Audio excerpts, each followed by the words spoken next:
மாண்புமிகு தமிழ்நாடு முதலமைச்சர் அவர்கள் பொறுத்தவரை பெண்களுக்கான தேவைகளை, அடிப்படை தேவைகளை, அனைத்து வித தேவைகளையும் பூர்த்தி செய்து வருகிறார். அதற்கு அதே போல எம்பவர்மெண்ட், விமன் எம்பவர்மெண்ட்ல மகளிர் உரிமை தொகை ஆகட்டும், புதுமை பெண் திட்டம் ஆகட்டும், இப்படி பல திட்டங்களை வகுத்து அவர்களுக்கான ஒட்டுமொத்த வாழ்வாதாரத்தை, அவர்கள் வாழ்க்கை தரனை முன்னேற்றும் ஒரு வேலையை மாண்புமிகு தமிழ்நாடு முதலமைச்சர் செய்து கொண்டிருக்கிறார். இந்த திட்டத்தை பொறுத்தவரை பார்த்தீங்கன்னா, இப்போ பணிபுரியும் பெண்கள், ஃபேக்டரிஸ்ல, தொழிற்சாலைகளில் பணிபுரியும் பெண்களுக்கு ஒரு நல்ல ஒரு சூழல், ஒரு சுத்தமான, சுகாதாரமான, ஒரு பாதுகாப்பான ஒரு சூழல் இருக்க வேண்டும். அவர்கள் பணிபுரியும் இடத்துக்கு பக்கத்திலேயே அந்த இடம் இருக்க வேண்டும், தங்கும் இடம் இருக்க வேண்டும் என்ற அந்த நோக்கத்துடன் இந்த அமைப்பை இங்க ஏற்படுத்தி, கிட்டத்தட்ட இந்த ஃபாக்ஸ்கான் நிறுவனம் ஒட்டுமொத்த இந்த கிட்டத்தட்ட 13 பிளாக், ஒரு பிளாக்லயும் 10 மாடி, ஒரு பிளாக்ல 1440 பேர் தங்கும் அளவிற்கு மிக பிரம்மாண்டமான கட்டிடங்கள், ஒட்டுமொத்தமாக 18,720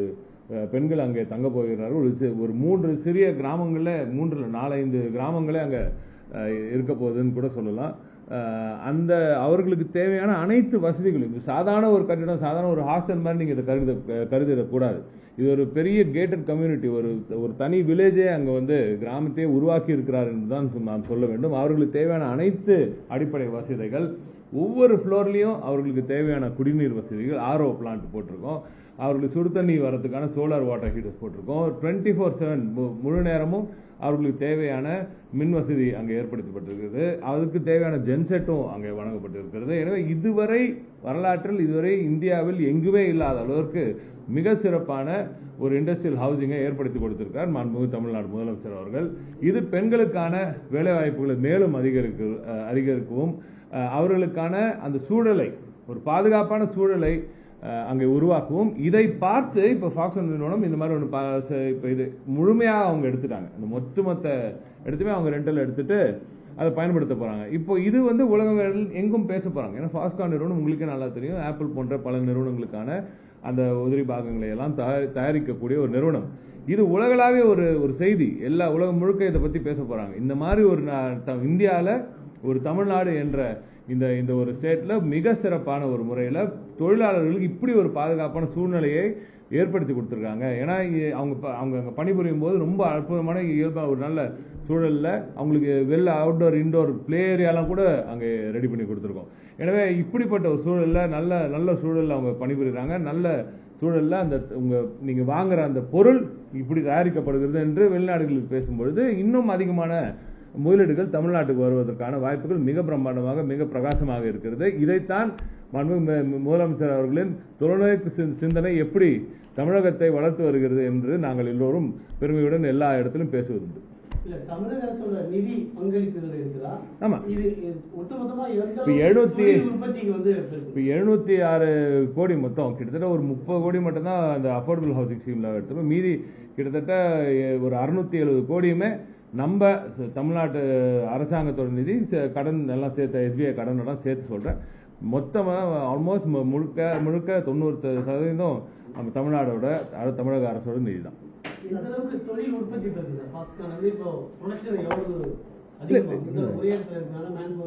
இப்ப அவங்களுக்கு மேன் பவர் பக்கத்திலே இருக்கனால, இப்ப அது விமன் பவர் தான் சொல்லணும். ஒட்டுமொத்தமா பெண்களுக்கான ஒரு விடுதி இது. இப்ப அவங்க அங்க வந்து தங்கும்போது பக்கத்துல ரொம்ப சின்ன, அவங்க நடந்தே போயிடலாம் பணிக்கு. இதனால இதுக்கு ஒரு கார்பன் ஃபுட் பிரிண்ட்டும் குறையுது அப்படின்னு சொல்றாங்க. அதனால அவங்க டிராவலுக்கு அவ்வளவு தூரம் வண்டி எடுத்து, பஸ் எடுத்து இவ்வளவு தூரம் 1 hour டிராவல் பண்ணி அப்பெல்லாம் போக தேவையில்லை. பக்கத்துல பணிபுரியும் இடத்துக்கு பக்கத்தை அருகாமையாலே இந்த இடம் அங்க தேர்வு செய்து 20 ஏக்கர் நிலத்தை சிப்காட் வழங்கி இருக்கிறது. ஒட்டுமொத்தமாக சிப்காட்டோட ஒரு பணி தான் இது. எனவே இப்படிப்பட்ட ஒரு இடம், இப்படிப்பட்ட ஒரு வசதி வேற எந்த மாநிலத்திலும் இந்தியாவில் இல்லை.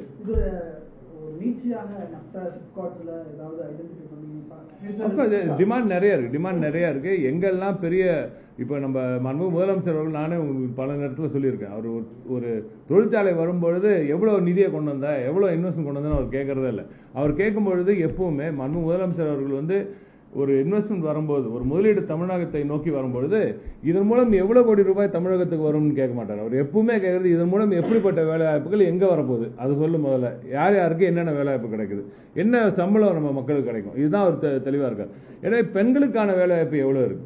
இப்ப நீங்க குறிப்பா பாத்தீங்கன்னா, இப்படி அவர் போக்கஸ் பண்ணதுனால, மாண்புமிகு முதலமைச்சர்கள் தொடர்ந்து அந்த பெண்களுக்கான வேலை வாய்ப்புல போக்கஸ் பண்ணதுனால தமிழகம் இப்போ எந்த நிறுவனமானாலும் வரும்பொழுதே தமிழகம் போனால் நம்மளுக்கு வந்து முழுமையான பெண்கள் நல்ல படித்த பெண்கள் நிறைய வேலைக்கு கிடைப்பாங்க. ஸோ அவங்களோட டிஏ உலக அளவில் அவங்க பேசுறது பெண்களுக்கு அதிக முக்கியத்துவம் கொடுக்கணும், பெண்களின் பங்களிப்பு அதிகமாக இருக்கணும்னு உலக அளவில் பேசுகிறாங்க. மற்ற மாநிலமோ மற்ற நாடுகளுக்கெல்லாம் போனால் பெண்கள் பெருசாக வேலைக்கு கிடைக்க மாட்டாங்க அவங்களுக்கு. ஸோ இங்கே தமிழ்நாட்டுக்கு வந்து அவங்களோட அந்த குளோபல் அவங்களோட டார்கெட்டை தமிழ்நாட்டை வச்சு அவங்க ரீச் பண்ண முடியும். ஸோ அதனால் நிறைய பேர் இங்கே வராங்க. பெண்களுக்கான வேலை வாய்ப்புகளை இன்னும் அதிகம் உருவாக்கக்கூடிய ஒரு அற்புதமான அரசாக திராவிட நாயகன் திராவிட மாடல் ஆட்சியை நடத்தி வருகிறார். முக்கால் ஆல்மோஸ்ட் 95% இந்த தமிழ், ஒரு சிலர் எங்கேயோ பக்கத்தில் இருக்க மாநிலத்தில் இருக்கலாம். ஏன்னா இது லோக்கல் ஜாப்ஸ் எல்லாமே அங்கே இருக்கும் வில்லேஜ் சுற்று வட்டார கிராமங்களை இல்லை அது கொஞ்சம் தள்ளி இருக்கிற இல்லை சில டவுன் சவுத்லேருந்து வராங்க. பல பேர் டவுன் சவுத்லேயே வரதான் இந்த விடுதியை ஜாஸ்தி யூஸ் பண்ணுவாங்க. ரொம்ப பக்கத்தில் இருக்கோம் அங்கே பக்கத்துலேயே தங்கிட்டு வராங்க. இந்த மாதிரி டவுன் சவுத்லேருந்து வர ஒரு சில பெண்களுக்காக இந்த ஒரு இருப்பிடமும் அங்கே ஏற்படுத்தி கொடுக்கப்பட்டிருக்கிறது. இது லோக்கல் ஜாப்ஸ் தான் பேசிக்காக தமிழ்நாட்டுக்குள்ளே இருக்கிறது தான் ஜாஸ்தியாக இருக்குது, அதுதான் அதிகமாக இருக்கும்.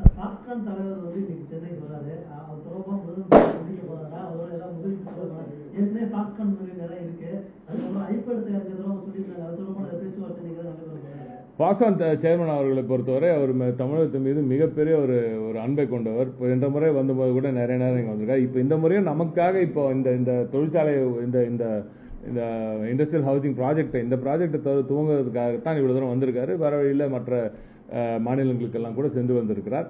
ஆனால் அவர் மனதில் சென்னைக்கென்று இந்த தமிழகத்துக்கென்று ஒரு மிகப்பெரிய ஒரு இடம் இருக்கிறது.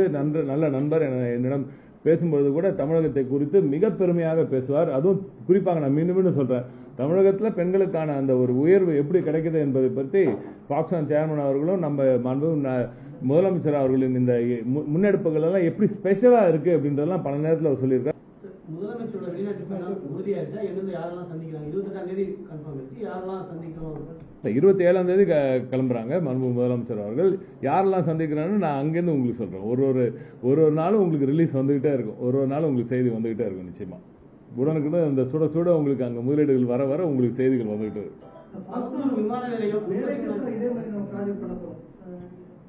இல்ல மாண்பு முதலமைச்சர் அவரை பொறுத்தவரை தமிழகத்தில் அனைத்து மூலை முடுக்குகளும் வளர வேண்டும், எல்லா பகுதிகளிலும் பரவலாக்கப்பட்ட வளர்ச்சி கிடைக்க வேண்டும் என்பதில் தெளிவாக இருக்கிறார். அதனால தான் இப்போ நம்ம அதே மாதிரி வர முதலீட்டாளர்களும் பார்க்கும்பொழுது எல்லாம் நினைக்கிறாங்க இந்தியானா ஓகே தமிழ்நாட்டை சென்னை அப்படின்ற மாதிரி ஒரு நினைப்பு இல்லாமல் இப்போ இல்லைங்க, தமிழ்நாட்டில் கோயம்புத்தூர் ஒரு இடத்துல ஒரு நல்ல வளர்ச்சி அடைந்த இடமா இருக்கு, மதுரை பயங்கரமாக வளர்ந்துருக்கு, சவுத்தில் ஈவன் தூத்துக்குடி வரைக்கும் போனால் கூட ரொம்ப அற்புதமாக வளர்ந்துருக்கு, எல்லா பகுதியும் வளர்ந்துருக்கு அப்படின்னு பார்த்து இப்போ பல இடத்துல புதிய முதலீடுகள்லாம் வருது. இப்போ யூஎஸ் ட்ரிப்பில் கூட பல முக்கிய பகுதிகளுக்கு நல்ல முதலீடுகள்லாம் வரவிருக்கின்றன. பரந்தூர் விமான நிலையம் முதற்கட்ட அனுமதி மட்டும்தான் கிடைச்சது, அதுக்கு அடுத்த கட்ட அனுமதி இல்ல.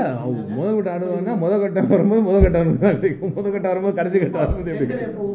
அதெல்லாம் வந்துடும். எல்லாமே படிப்படியா மிக சிறப்பாக பண்ணிட்டு இருக்கோம். ரொம்ப சிறப்பான முறையில் அங்க மிக பிரம்மாண்டமான ஒரு விமான நிலையம் அமையும், நிச்சயமாக.